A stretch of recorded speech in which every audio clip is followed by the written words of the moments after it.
지난 시간에 우리는 지난 본문 20절을 보며 예수님의 친족들이 이 현장에 등장한 사실을 확인했습니다. 그들의 정체는 예수님의 어머니 마리아와 예수님의 동생들이죠. 거기에는 형제들도 있었고 자매들도 있었습니다. 아무튼지 간에 그들이 뭐하러 여기에 왔다라고 했습니까? 예수님을 붙들러 왔다라고 했습니다. 이게 꽤 센 말이라고 제가 말씀드렸죠. 말 그대로 예수님을 체포하러 왔다라는 뜻이다 라고 말씀을 드렸어요. 주변 사람들이 예수님의 친족들에게, 가족들에게 그렇게 말했다라는 것이죠. 아무래도 네 동생, 네 형, 네 아들, 네 오빠 미친 것 같아 라고 말했다라는 것이죠. 그 말을 들은 예수님의 가족들이 이렇게 예수님을 잡으러 왔다라는 것이에요. 자, 보십시오. 그렇지 않아도 지금 예루살렘에서 내려온 서기관들과 예수님이 한바탕 하셨어요. 그들이 예수님을 신랄하게 공격했죠. 그들은 예수님에 대하여 뭐라고 말했느냐? 저 예수는 귀신의 왕의 힘을 빌려서 귀신을 쫓아내고 있는 것이다. 말인즉 예수와 귀신이 지금 짜고 치고 있는 것이다. 쇼하고 있는 것이다. 이렇게 가짜 뉴스를 퍼뜨렸습니다. 그래서 이 일로 이미 논쟁을 한바탕 했던 거예요. 근데 설상가상이라고 하지 않습니까? 설상가상 무슨 뜻이에요? 눈 위에 서리가 내린다라는 뜻으로 엎친 데 덮친다라는 뜻이죠. 어찌되었든 그렇게 예수님의 가족들이 예수님을 잡으러 옴으로써 본의 아니게 예수님을 공격하며 예수님을 괴롭힌 꼴이 되었다라는 것이죠. 이것이 말 그대로 어질어질한 상황인 거예요. 본문 31절 보시죠. 그때에 예수의 어머니와 동생들이 와서 밖에 서서 사람을 보내어 예수를 불렀다더라는 거예요. 그렇지 않아도 시끄러웠을 그때에 예수님의 친족들이 끼어들어서 상황을 더 어지럽게 만들었다라는 이야기죠. 아무튼지 간에 이에 예수님께서 하신 말씀이 본문에 잘 기록이 되어 있는데요. 이 말씀은 우리에게도 그렇고 당시 예수님의 가족들에게도 매우 당황스러운 말씀이었을 거예요. 한번 보실까요? 33절 이하의 말씀이죠. 대답하시되 누가 내 어머니이며 동생들이냐 하시고 둘러 앉은 자들을 보시며 이르시되 내 어머니와 내 동생들을 보라. 누구든지 하느님의 뜻대로 행하는 자가 내 형제요 자매요 어머니이니라 하셨어요. 여러분, 이게 도대체 무슨 말씀이겠습니까? 그러니까 예수님께서 자기 친족을 버리셨다라는 거예요. 그래서 이제 쌩까시겠다 그렇게 선언하셨다라는 것입니까? 당연히 아니겠죠. 아시는 것처럼 예수님께서는 말 그대로 효자셨어요. 어린 시절부터 부모에게 순종하셨어요. 누가복음에 그런 이야기들이 얼핏 나와 있죠. 그리고 예수님께서는 죽으시는 그 자리에서 십자가에 달리신 그 상태에서도 자기 어머니 마리아를 챙기신 분이셨어요. 그런데 그 예수님께서 누구냐? 누가 내 어머니고 내 동생들이냐? 난 모른다. 이렇게 하신 거예요. 그럴 리가 없다라는 이야기를 제가 말씀드리는 거예요. 그럼 뭡니까? 자, 보십시오. 중요합니다. 오늘 예수님께서는 아버지 하나님을 필두로 한 모든 하나님 백성들을 아우르는 영적 대가족 공동체에 관한 말씀을 주시더라는 이야기입니다. 다시 말씀드리면은 하나님의 가족 공동체인 교회 안에는 어떤 성도들이 있어야 하는가? 예수님께서는 이 가르침을 이 틈에 펼치시고 있더라는 이야기죠. 그러니까 예수님의 저 말씀은 당시 예수님의 친족들에게는 매우 당황스러운 말씀이었겠지만 마가복음을 접하는 또 다른 성도들에게나 그리고 오늘을 사는 우리에게나 매우 귀한 깨우침을 주시는 말씀이 된다라는 것입니다. 자, 그래서요, 오늘 예수님께서 선언하신 새 가족 공동체라는 것은 어떤 공동체입니까? 또 거기에 속한 가족은 어떤 사람들이어야만 하겠습니까? 오늘 예수님께서는 딱 두 가지 조건을 말씀하시는데요. 우선 첫째, 한번 따라해 보십시오. 새 가족은 예수님 안에 있는 성도다. 본문을 잘 보십시오. 마가복음은요, 의도적으로 이 여러 등장인물들을 두 부류로 나누어 놓습니다. 그래서 보시면은 예수님을 붙들러 왔다는 이 예수님의 친족들은 밖에 있어요. 다시 31절 이하를 보시죠. 그때에 예수의 어머니와 동생들이 와서 어디에? 밖에 서서 사람을 보내어 예수를 부르니 무리가 예수를 둘러 앉았다가 여짜오되 보소서 당신의 어머니와 동생들과 누이들이 어디에서? 밖에서 찾나이다. 반면에 참 재미있게도 예수님께서 언급하신 그 새가족 공동체는 안에 있는 사람들이에요. 34절 마저 보시죠. 둘러 앉은 자들을 보시며 이르시되 내 어머니와 내 동생들을 보라. 그렇다고 해서 무조건 집 안에 있다고 장땡인 것은 아니에요. 만사 오케이인 것은 아니라는 말입니다. 지금 집 안에 둘러 앉은 자들 안에 누가 있는 거예요? 지난 시간에 등장했던 예루살렘에서 내려온 서기관들이 있었죠. 그래서 살짝 헷갈릴 수 있는데 같은 사건을 기록한 마태복음 12장을 보시면 조금 더 구체적인 조건이 거기에 적혀 있는 것이죠. 보시죠. 마태복음 12장입니다. 손을 내밀어 특정 인물들을 가리켜서 말씀하신 거예요. 제자들을 가리켜 이르시되 나의 어머니와 나의 동생들을 보라 라고 하셨죠. 말인즉 예수님의 부르심을 받은 또 예수님 가까이에 있는 소수의 사람들을 향하여서 예수님께서는 내 가족이라 하셨다라는 겁니다. 사랑하는 여러분, 일단은 이것이 얼마나 큰 은혜와 위로가 되는 말씀인지를 아셔야 돼요. 그러니까 보십시오. 오늘 예수님께서 예수님의 그 가족 회원이 되는 데에 있어서 뭐 거창한 대단한 조건을 내걸지 않으셨다라는 거예요. 그러니까 인종, 성격, 성별, 나이, 빈부, 학벌, 전과, 공로 뭐 이런 것들을 전혀 따지지 아니하시고 그저 주님이 택하여 부르신 자, 그래서 주님과 지금 함께 있는 자, 그러면 오케이다 이러셨다라는 것이죠. 여러분 생각해 보세요. 이것이 얼마나 다행입니까? 만약에 우리 주님께서 사람을 외모와 조건으로 뽑으셨다라고 한다면 이 많은 사람 가운데에 누가 뽑힐 수 있었겠습니까? 고작 저 정도. 그래서요, 우리는 이 은혜로운 부르심을 은혜라고 부릅니다. 은혜로운 부르심을 은혜라고 부른다? 말이 좀 그렇지만 어쨌든 은혜라고 우리가 불러요.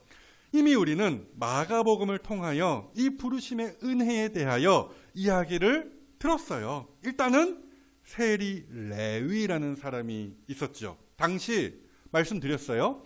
세리라는 직업을 가진 사람은 매국노 취급을 받았어요. 자기 국민의 동족의 등이나 처먹고 사는 인생, 그게 바로 세리였으니까 말입니다. 그런데 주님이 그런 사람을 부르셨죠. 세리 마태가, 세리 레위가 있는 것을 보시고 너 나를 따르라. 그렇게 콕 집어서 세리 같은 인간을 예수님께서 부르셨다라는 거예요. 그래서 그런 사람이 지금 주님을 따르며 주님 곁에 둘러 앉아 있는 거 아닙니까?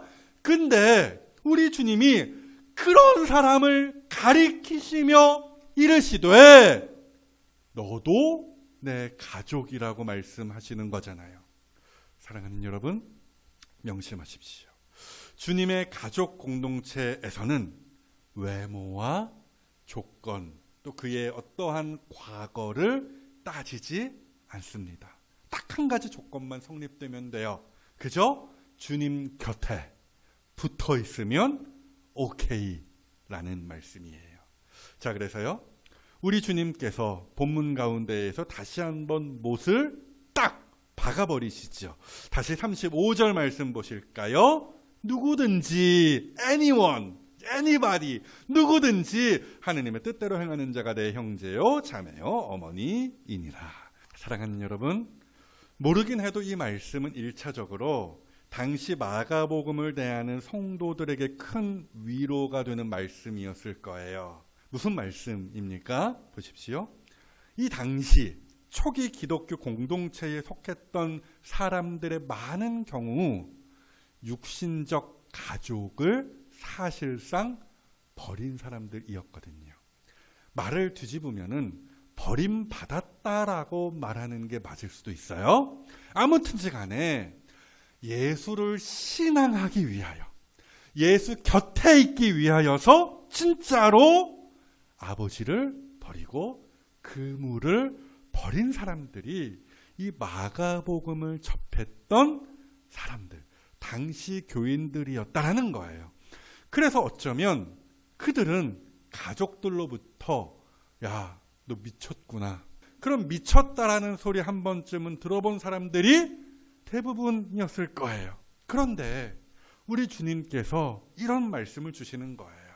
그렇게 다 버리고 예수를 따르는 성도를 향하여서 야, 지금 내 곁에 있는 너희가 비록 이 땅에서 험한 인생을 살지만 나로 인하여 고난을 받지만 내 곁에 있는 너희가 내 동생들이야. 내 가족이야. 어쩌면 네가 이 땅에서는 버림받았다 할지라도 너를 받아주는 더 크고 영원한 가족 공동체가 있단다. 라는 말씀을 성도들에게, 당시 성도들에게 들려주었더라는 말씀이죠. 사랑하는 여러분, 이것이 다 버리고 주를 열심히 따르는 성도가 받을 위로입니다. 다윗도 시편 27편에서 바로 그 위로에 대한 이야기를 했죠. 우리 다 같이 읽어볼까요? 시작. 내 부모는 나를 버렸으나 여호와는 나를 영접하시리이다. 아멘. 사랑하는 여러분, 성도로서 이 땅에서 살아간다라는 것이 얼마나 고됩니까? 육신의 가족도 그것을 몰라줄 수 있어요. 때로는 가족들에게까지 욕을 먹을 수 있습니다. 그러나 기억하십시오. 주님이 나를 부르셨다라고 한다면, 그래서 내가 지금 주님 곁에 있는 사람이라고 한다면 하나님이 나의 아버지가 되시고 예수님이 나의 뭐가 되시는 거예요? 형님이, 큰형님이 되시는 거예요. 저 말씀 그대로 하나님이 우리를 영접해 주신다라는 겁니다. 그래서 말하기로는 이 크고 영원한 복을 우리가 이미 받았다라는 사실에 위로와 소망을 얻으실 수 있는 이 자리에 성도들이 먼저 되시기를 우리의 형님 되시는 예수님의 이름으로 축복합니다. 여기서 한 걸음 더 나아가서 예수님으로 말미암아 모인 새 가족은 또 어떤 특징을 가집니까? 한 번 더 따라해 보십시오. 새 가족은 순종하는 성도다. 그러니까 동그라미를 이렇게 이 안에서 크게 한번 그리시고서 예수님께서 여기 안에 있는 사람은 다 내 가족이야. 오늘 예수님께서 하신 말씀이 이런 거거든요.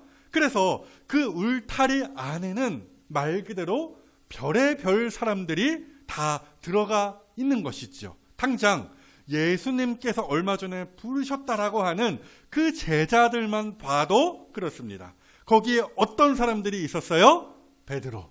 혈기왕성했던 우리 베드로 형님이 그 자리에 있었던 것이고, 또 우레의 아들이라고 하는 야고보와 요한도 있고, 또 세리 레위도 있는 것이고, 그런 세리를 때려잡는 열심당원으로 추정되는 시몬, 셀로딘 시몬, 가나나인 시몬과 같은 사람도 거기에 포함이 되어 있었어요.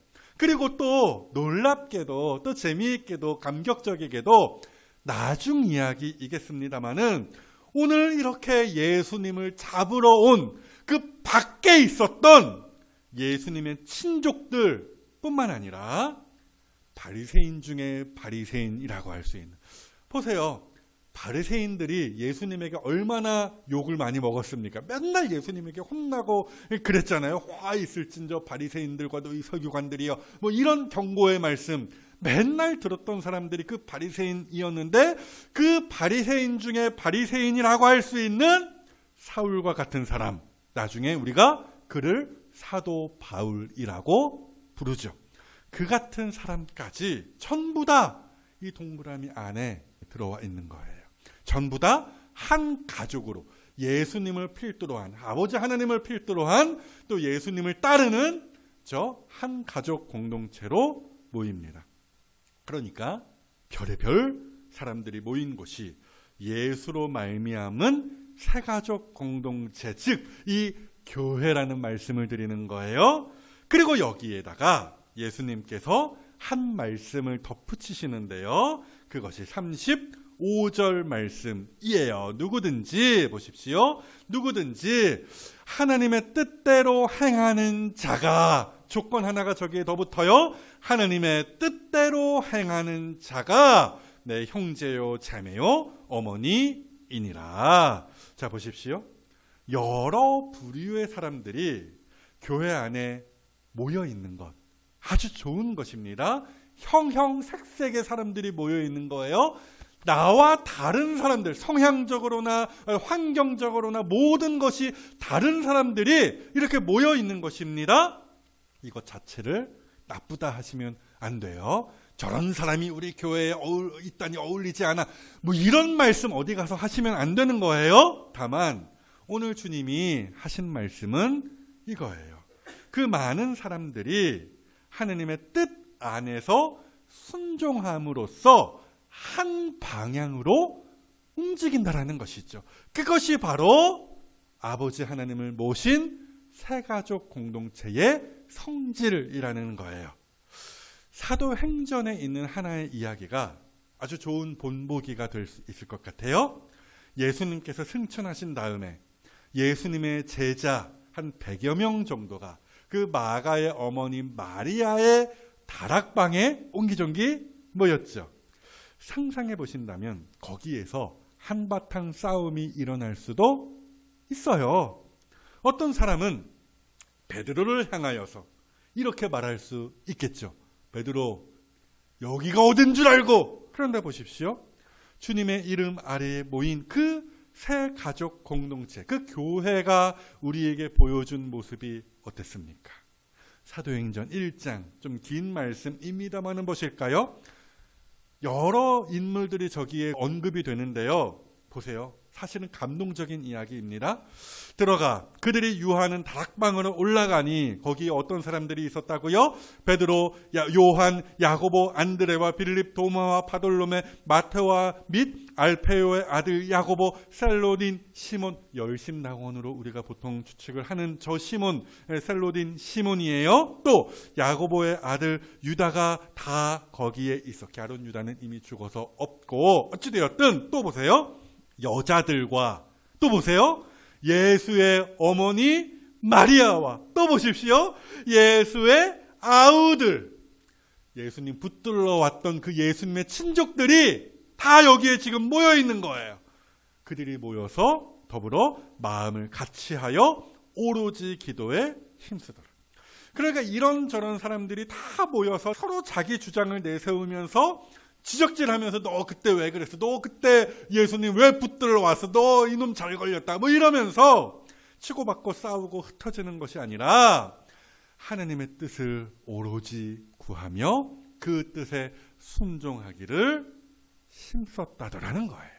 이것이 딱 예수님의 이름 안에 모인 사람들에게 합당한 모습이라는 것입니다. 바로 그 아름다운 모습을 묘사한 시편의 또 한 말씀이 저기 있죠. 시편 133편의 말씀이에요. 우리 다 같이 한번 읽어볼까요? 시작. 보라, 형제가 연합하여 동거함이 어찌 그리 선하고 아름다운고. 아멘. 자, 그렇다면 오늘 우리가 함께 힘써 받들어야 할 그 하나님의 뜻이라는 것이 무엇이겠습니까? 어렵지 않습니다. 딱 잘라서 말씀드리면 교회의 머리가 되시는, 교회의 리더가 되시는 바로 그 예수님의 말씀입니다. 다시 말씀드리면은 예수님의 이름으로 모인 새 가족이라면 그는 마땅히 예수님의 말씀을 잘 귀담아 들어야 하는 것이고, 그 들은 말씀을 성실하게 인내함으로 따를 수 있어야 한다는 겁니다. 이미 그것을 예수님의 제자들이, 그렇죠? 그 순종의 모습을 이미 예수님의 제자들이 마가복음 내에서 잇따라 우리에게 보여주었죠. 예수님께서 나를 따르라 말씀하시면 다 버리고 제자들은 예수님을 따라갔고, 예수님이 전도하러 가자 하면은 그 제자들은 그 말씀을 따라 한 방향으로 나아갔어요. 하여튼 제자들은 예수님의 말씀을 듣고 예수님의 말씀을 따라 한 방향으로 순종하는 삶을 살았다더라는 것이죠. 이것이 곧 오늘날 성도들의 모습이어야만 한다라는 이야기예요. 자, 그래서요, 오늘 우리가 이 말씀을 들으며 품어야 할 교회를 위한 간절한 기도의 제목과 소원 하나가 있어야 하겠죠. 그것이 무엇이겠어요? 한 번 더 따라해 보십시오. 교회가 말씀 안에서 하나 되게 하옵소서. 그렇죠? 여러분 잘 보세요. 예수님께서 직전에 하셨던 말씀이 무엇이었습니까? 어떤 나라든 어떤 가정이든 어떤 공동체든 나누어지면, 분열되면 망한다고 하시지 않았습니까? 교회도 마찬가지입니다. 실제로 그렇게 분쟁하다가 거의 망할 뻔했던 교회가 성경에 나오는데요. 다름 아닌 고린도 교회 이야기입니다. 고린도 교회, 어떤 교회였습니까? 사도 바울이 2차 전도 여행을 하면서 세웠던 교회가 고린도 교회였어요. 근데 아실란가 모르겠는데요, 거기에 그렇게도 분쟁이 많았다라는 것이었죠. 그래서 사도 바울이요, 고린도 전서를 시작하면서 잠깐 인사해요. 하이, 반가 뭐 이렇게 잘 지내서 이렇게 인사하고서 곧바로 그런데 말입니다, 이러면서 들이댔던 이야기가 무엇이었냐? 고린도 교회 안에 있는 분열의 문제였다라는 거예요. 보시죠.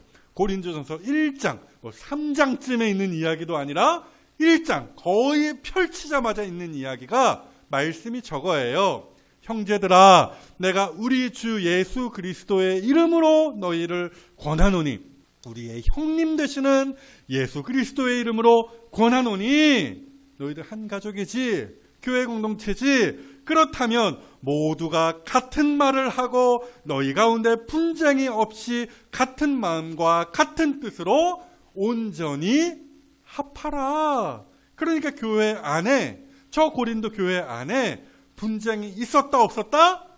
있었다라는 것이죠. 교회는 철저하게 주님의 말씀을 따라 순종하며 한 방향으로 우르르 움직이는 공동체여야 함에도 불구하고 고린도 교회에는 그렇게 아름다운 모습이지 않았다라는 거예요. 왜요?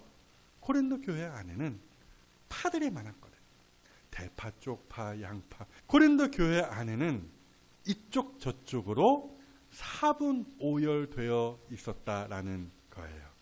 바로 그 유명한 베드로파, 게바파라고도 이야기하는 베드로파, 아볼로파, 바울파, 그리스도파, 어찌되었든 나름 다들 열심을 품고 교회를 섬긴다 하였지만, 그리스도파, 이 사람들이 제일 좀 저는 짠해요. 자기들을 가장 순결하고 가장 순수하게 예수를 오로지 따른다라는 사람들이었을 것 같은데 그들도 파 중에 하나로 분류가 된 거잖아요. 마치 신사참배 거절하고서 우리는 순결하다라고 이야기하는 그 어느 파와 같이, 그렇게 뭔가 대단한 것인 양 자랑스럽게 자기 파를 이야기하지만, 이렇게 결국 사람들이 편을 가르고 자기 주장만 하니 교회가 산으로 갈 수밖에 없었던 것이겠죠. 고린도 교회가 그랬다라는 거예요. 그러므로 사랑하는 여러분, 다시 한번 명심하십시다. 사분오열은 우리 주님께서 원하시는, 설계하신 교회의 본연의 모습은 절대 아니라는 것이죠. 그런데도 오늘날 한국 교회의 모습들을 쭉 들여다보면은 고린도 교회에 못지 않아요. 특별히 요즘 같은 시국에는 교회 안에 정치 논리가 들어왔잖아요. 그래서 이 목사는 좌파 목사다, 저 목사는 또 우파 목사다 하면서 아주 난리가 아니죠. 나는 다 열심을 가지고 교회를 섬긴다라고 하지만 그 옛날 고린도 교회가 나는 베드로파요, 아볼로파요, 바울파요, 그리스도파요 라고 하면서 사분오열되었던 것과 하나도 다르지 않는 모습이죠. 분명 아까 말씀드렸어요. 분열되면 망해요. 예수님께서 친히 그렇게 말씀하신 거예요. 그런 면에서 어쩌면 한국교회는 이미 망하는 길에 들어선 것이 아닐까 말해도 과언이 아닌 것이죠. 사랑하는 여러분, 우리 교회 역시 분쟁과 다툼의 길에 빠지면 안 되겠죠. 물론 여기에는 몇 명 되지도 않습니다만은, 그럼에도 잘 들으세요. 주님의 곁을 떠나 그 주님의 말씀 따르기를 거부하고 내 멋대로 살고 있다라고 한다면 그는 이 안에 있다라고 할지라도 교회로서는 분쟁의 씨앗이라 말씀드릴 수 있겠어요. 그래서 혹여라도 내 마음이 주님의 그 말씀으로부터 멀어져 있다라고 한다면, 그리고 내가 하루를 살아도 그 주님의 말씀에 순종하는 일에 힘쓰지 않고 있다라고 한다면 어떻게 해야 돼요? 정신 차려! 빠상 차려! 그래서 바라기로는 오로지 우리의 머리가 되신 우리 주님의 말씀에 집중하시는 이 자리의 성도들이 되시기를 바라겠습니다. 그리하여서 하나님의 말씀을 듣고 행하시는 예수님의 가족이라는 그 이름에 걸맞은 자녀들이 다 되시기를 우리의 형님이자 스승이 되시는 예수님의 이름으로 축복합니다. 정리하겠습니다. 여러분, 우리는 복 받은 사람들이에요. 나 같은 죄인을 예수님께서 가족으로 불러주셨기 때문입니다. 세상 어디에서도 얻지 못하는 위로와 힘을 여기 교회 가족 공동체를 통하여 우리가 얻을 수 있기 때문이죠. 그러므로 주님이 주신 이 귀한 공동체를 그 주님의 말씀에 따라 한 마음 한 뜻으로 세우십시다. 그렇게 주님 보시기에 선하고 아름다운 새가족 공동체를 만들어 가시는 이 자리에 모든 주의 자녀가 되어주시기를 다시 한번 주님의 이름으로 축복하고 부탁드립니다.